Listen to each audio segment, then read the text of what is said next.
Hey everybody, it's Jason Blaha here, and it's time for part 2 of the Q&A, so let's go ahead and get this started. Alright, first question.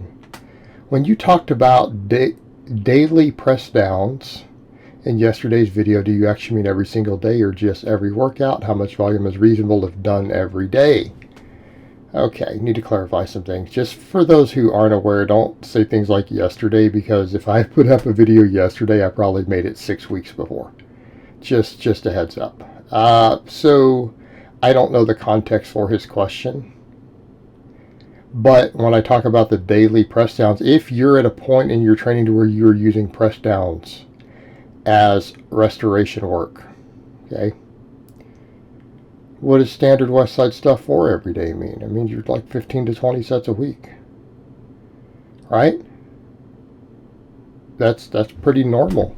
So again, this is why I laugh at people who say, well, the conjugate method is low volume. What about all your restoration work in your GPP? That's part of your training volume.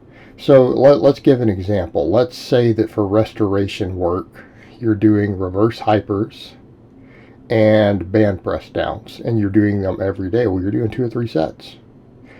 Right, even for me, I do reverse hypers just on the off days, for example. I do 5 sets of 30 reps on my off days from the non-training days. That's 15 sets. I do 15 sets with 25% of my squat max. That's in addition to my normal 10 work sets done on the training days.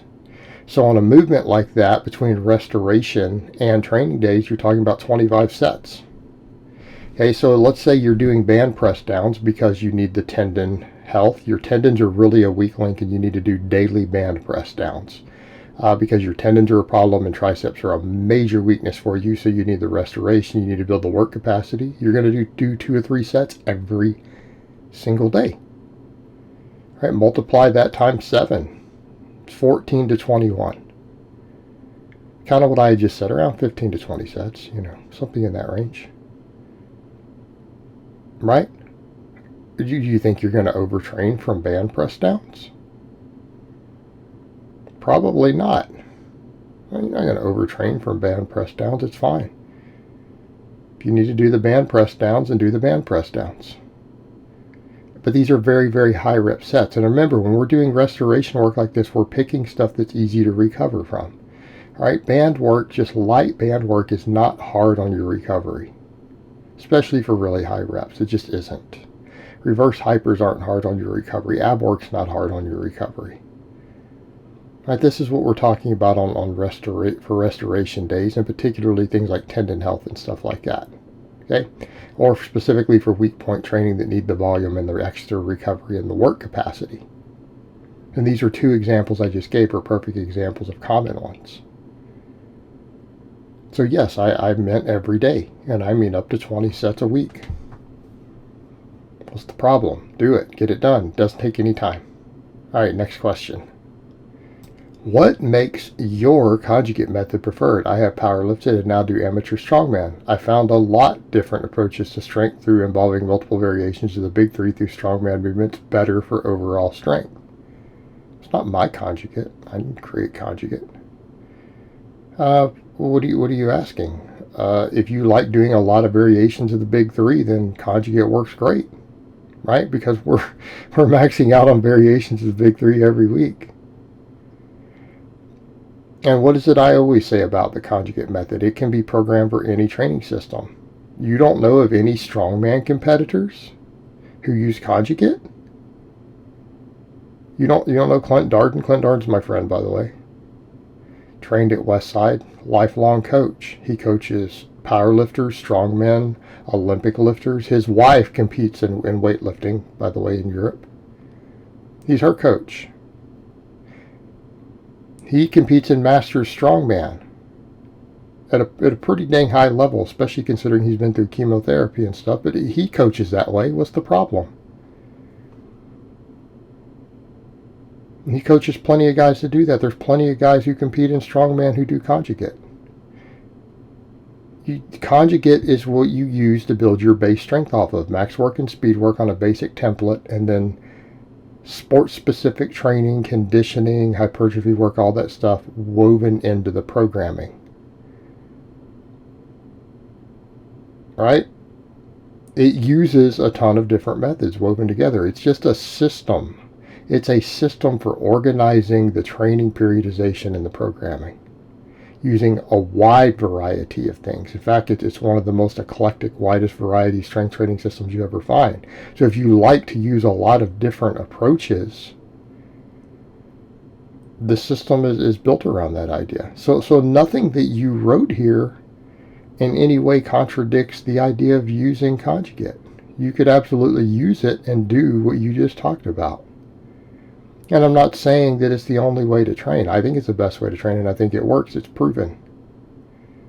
When you understand it, when you understand the system for what it is and how it works, you can adapt it to any sport-specific application that you want. Powerlifting, strongman, American football, rugby, MMA, sprinting. It is successfully used by serious athletes in all these endeavors. Okay? It's just a training system. It's a set of templates and a philosophy and an organization system that works, and it's time proven. All right? So you could use it for strongman, and plenty of guys do. Plenty of guys do. All right. Next question and last question of the week.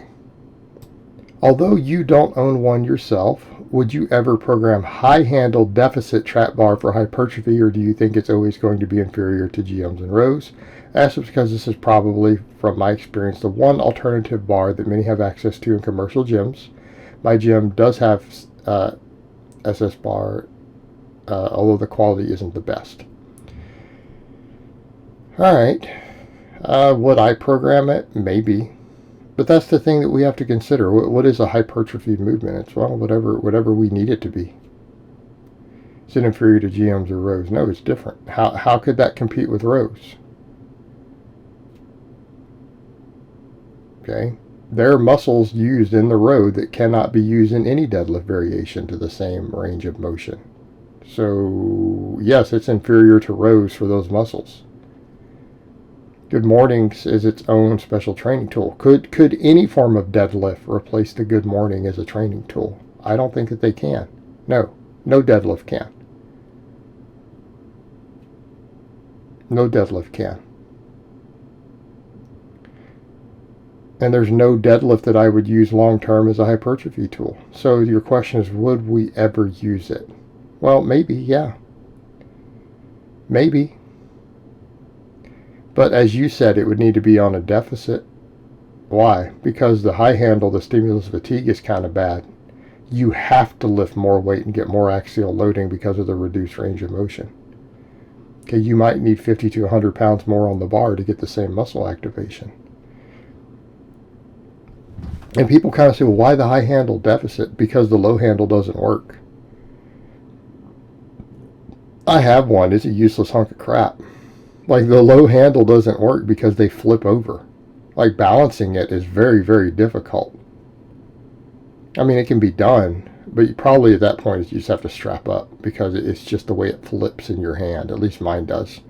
And I've even marked it, and I have stuff wrapped around so that I'm exactly at the center points to figure out where to put my fingers. It's a balance problem when you get fatigued at all. So on a heavy single or anything else, it's a balance issue. So you need the high handle, then you create the deficit to get the range of motion down. But yeah, possibly. Maybe if that's what someone has access to. Or we could use it as a max effort variation. I'm more likely to use something like that as a max effort variation, to be perfectly honest, rather than hypertrophy. Because we kind of come back over to that point. What are you trying to do with it?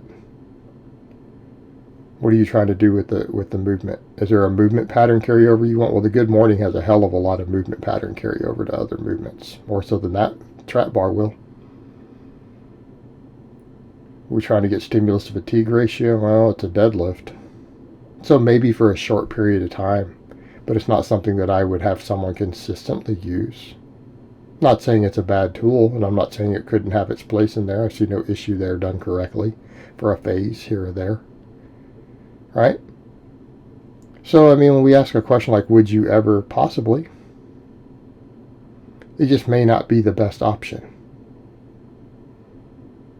Alright guys, but that's really all I have to say on that today. I hope it's been informative, and I will talk to you guys next time.